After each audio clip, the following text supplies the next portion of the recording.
Hi friends, আমি শাহরুখ। আজ চলে গেছিলাম ঝাড়গ্রাম শোরুম। প্রথম সার্ভিসিং ছিল আমার বাইকের। তো দেখতেই পাচ্ছ ওরা দুজন মিলে কত সুন্দরভাবে শ্যাম্পু জল দিয়ে ধোয়াধুয়ি করছে। জল দিল প্রথমে, তারপরে শ্যাম্পু জল দিয়ে ধোয়াধুয়ি করছে। তো সেটাই আমি দেখাচ্ছি তোমাদের, কত সুন্দরভাবে পরিষ্কার করছে দুজন মিলে। দেখুন আপনারা, ভাবলাম তোমাদেরকেও দেখিয়ে দিই কোনোভাবে পরিষ্কার করে। আমি নিজেও বসেছিলাম এসি রুমে, কিন্তু বাইকটা ধোয়ানো দেখে চলে আসলাম। বাইক ধোয়াচ্ছে, দেখি কেমনভাবে ধোয় ওরা। তো বাড়িতে যেমন ধোয় সেরকমভাবেই ধুচ্ছে ওরা, কিন্তু ভালোই ধুচ্ছে দেখতে পাচ্ছি। তো আর কিছু বলবো, দাদারাকে অনেক ধন্যবাদ। ধরছে ওরা ভালোভাবে, ওদের কাজটা ওরা করবেই। তো কাল এসেছিলাম, কাল বন্ধ ছিল। একটা দাদাকে ফোন করলাম, ফাইন্যান্সিয়াল দাদাকে, ও বললো আজ চলে আয়, আজ খোলা আছে।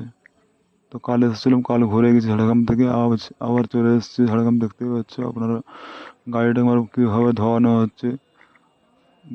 বেশ কয়েকদিন ধরে বৃষ্টির কারণে কাদায় কাদায় ভরে গেছিলো বাইকটা। তো এখানে শেষ করলাম বন্ধুরা, পরের ভিডিওতে আবার দেখা